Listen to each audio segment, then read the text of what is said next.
At the end of the era known as the Old Sith Wars, Exar Kun spearheaded what would be one of the greatest Jedi wars ever fought against any Sith. Exar, Ulic Qel-Droma, and the dark-side cult known as the Krath, as well as the Mandalorian Crusaders all came together to wage a conflict that nearly drove the Jedi to extinction. Though the Jedi won, it came at the cost of their homeworld, as well as the Great Library of Ossus, and the very structural integrity of the Jedi Order. The year was 3995 BBY when the fighting finally stopped, and Exar Kun was defeated. However, the Sith's influence still permeated through the galaxy in the form of Sith war beasts. Exar Kun, using the knowledge of Naga Sadow, and the Lima Kido both used the alchemy that they had discovered to create abominations of nature, such as the Cylon, the War Worms, and most notably, the Terminus. This would spark an event known as the Great Hunt, in which the Jedi Order would fan out across the galaxy, with the single goal to exterminate all traces of these Sith monsters. In today's Holocron, we are going to talk all about the Great Jedi Hunt, the beast that they fought, and how it came to an abrupt and a violent end.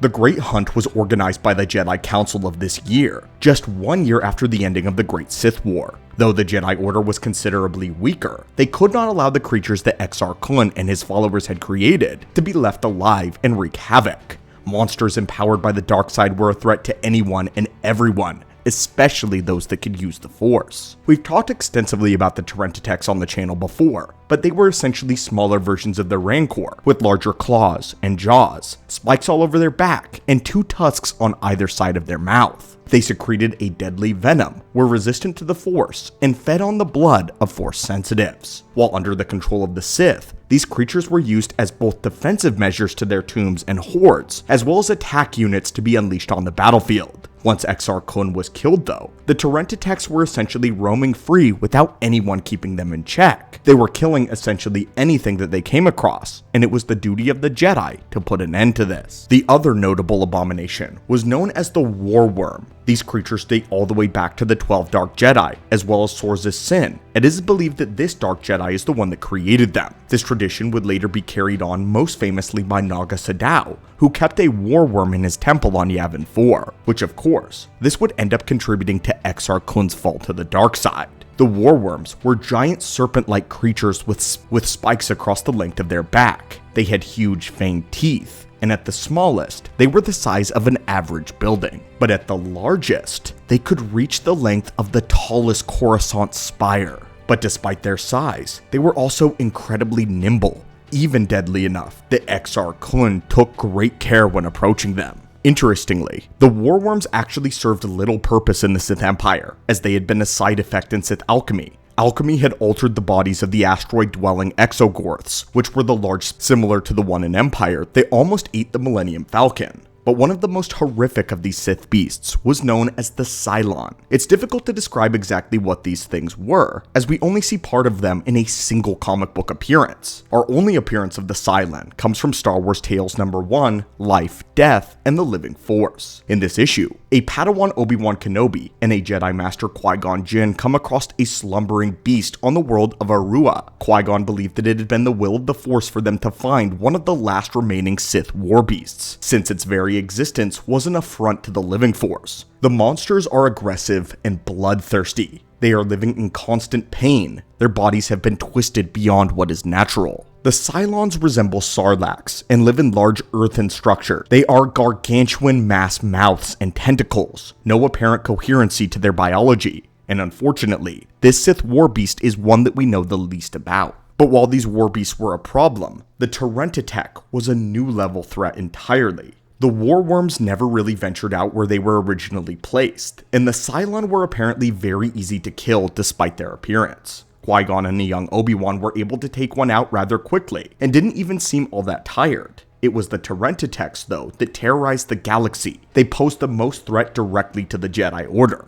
Entire groups of Jedi would go missing when hunting down Terminus. Killing any Sith war beast was monumental, as the Sith would alchemically optimize the creatures to become perfect killing machines. As a result, the Jedi would devise teams consisting of powerful warriors, hunters, and Jedi who could influence the minds of the Terminus.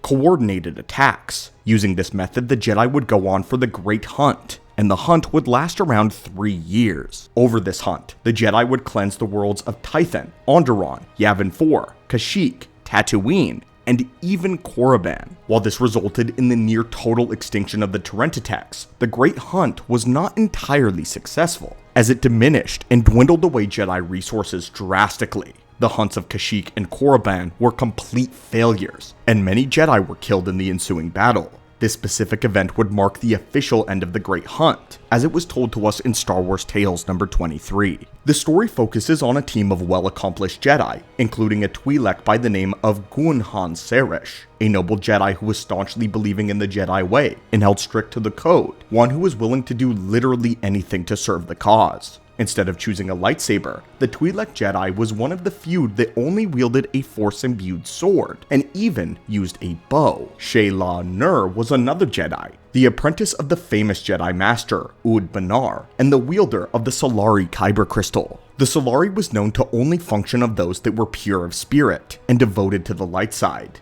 And then you have the other Jedi, Duron Keldroma, the cousin and the last living relative of Ulic Keldroma. Keldroma was in a relationship with Shayala, the Jedi of their team responsible for influencing the mind of the Terrentitek. This hunting team was the best of the best, but they would soon meet their ultimate challenge. Upon being summoned to Onderon by the High Council, the group was given a secret mission that was off the books. Officially, the Great Hunt had concluded 2 days earlier, but after 3 years of hunting the beasts, it had taken so much of a toll on the Jedi resources that the hunt was deemed too dangerous to continue. However, the High Council had selected this team of Jedi for a special mission to Korriban. On Korriban, there was supposedly a large and a dangerous Terrentitek from which the Sith Academy had been using to study. The Jedi were to infiltrate Korriban and kill the beast there, and although the Council wanted to send more Jedi with them, the Senate had specifically requested only a small number of Jedi be chosen. Interestingly, despite the Jedi trying to erase all traces of Exar Kun's legacy, they never did directly attack the Sith Academy on Korriban, and currently in the lore we don't know why, but our best guess was that at the time the Jedi Order was not strong enough, and they simply did not know what sort of threats loomed deep within the Academy. For the longest time it was forbidden for the Jedi to step foot on Korriban. The entire planet permeated with the dark side, and threatened to corrupt even the most pure of heart. This was the reason why the Senate requested only 3 Jedi be sent, as they wanted to minimize the risk of any of them falling to the dark side. Our team of Jedi would actually feel the pull as soon as they touched down in what is known as the Dreste settlement. In order to get more information about the Terrentitek, they were forced to rely on local contacts. Of course, any being that decides to do business on Korriban has no good intentions, and so the Jedi found themselves making a spice run, doing it for smugglers in order to get information. Meanwhile, the Jedi by the name of Gunhan attempted to seduce and sleep with the Sith apprentice in order to get more information about the Academy, but while there, Keldroma began to receive terrible visions, seeing the rise of Darth Malak and the return of the Sith. Visions granted by Korriban. The world had already done something to the Jedi. They had compromised their moral codes within a week. The 3 Jedi were also beginning to fight amongst themselves. Gun Hand heavily criticized his 2 comrades for being in a relationship, believing that it made his friends weak and unfocused. He was concerned that he could not trust them if they could not keep their passion in check. He feared that they would fall prey to the dark side, especially on Korriban. However, the 2 Jedi believed that he was being arrogant and self-righteous, but Keldroma promised that he would not trust the Jedi as long as they held passion for one another, and decided to part ways with them. Keldroma wanted to kill the Terrentitek himself. The Jedi lovers had recently heard of another Sith war beast. However, it was not on Korriban. It was terrorizing the world of Kashyyyk. And with that, the 3 Jedi parted company and went on their separate missions. All of them, however, would end in catastrophe. Gunhan traveled to Kashyyyk, where the Wookiees told him of the terrible beast in the dark part of the forest that was eating their kind. The Jedi Suresh made his way down to the forest floor and lured the Terrentitek out of hiding. However, this challenge was more than he had bargained for, and his arrogance was his downfall. The Jedi could not handle the beast alone. His Force-imbued blade would break inside of the creature's hide, and the Terrentitek would murder the young Jedi, devouring him whole. On Korriban, the 2 Jedi lovers felt the death of their comrade through the Force, and yet trudged on to face their challenge. But the dark side began to whisper in their ear to corrupt them. Korriban began to speak. The Jedi Durin was unable to make a mental contact with the Terminus when they located it, attempting to confuse it, leaving the Jedi Shayla at a complete disadvantage when fighting the monster. The Jedi was skilled though, and held her own for a time. Eventually, Durin leapt into the battle to protect the Jedi, only to be instantly killed with a single slash of the Terminus' venomous claws. Wounded, however, the Terminus attempted to retreat, and in Durin's last moments, he received another vision of the Force, a vision of Revan wearing his cloak, while bringing down and killing Malak.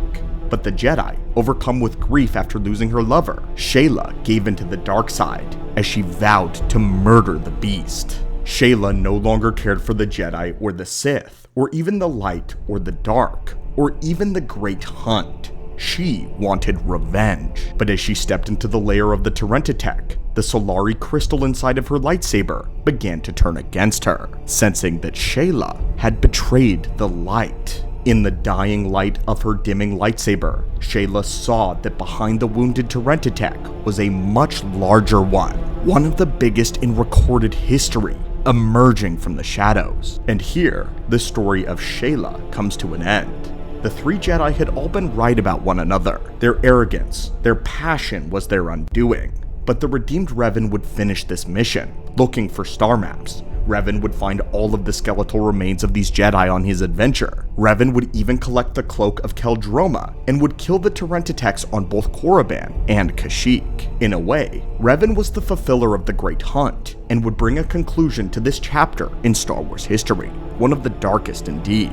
This is one of the eras of the Jedi history that is overshadowed and brushed over by many broader wars that the Jedi get into, but this is definitely one of those times that we believe is most dark in the lore. But what do you think, my friends? Is the Great Hunt something that you would want to see explored in a show, or maybe even in a movie in any capacity? And let us know your thoughts on the Great Hunt and the Terminus. This is definitely one of the more obscure periods of Jedi lore, but it is definitely one of my favorite. But as always, my friends, thank you so much for watching the channel and supporting it, and as always, may the Force be with you.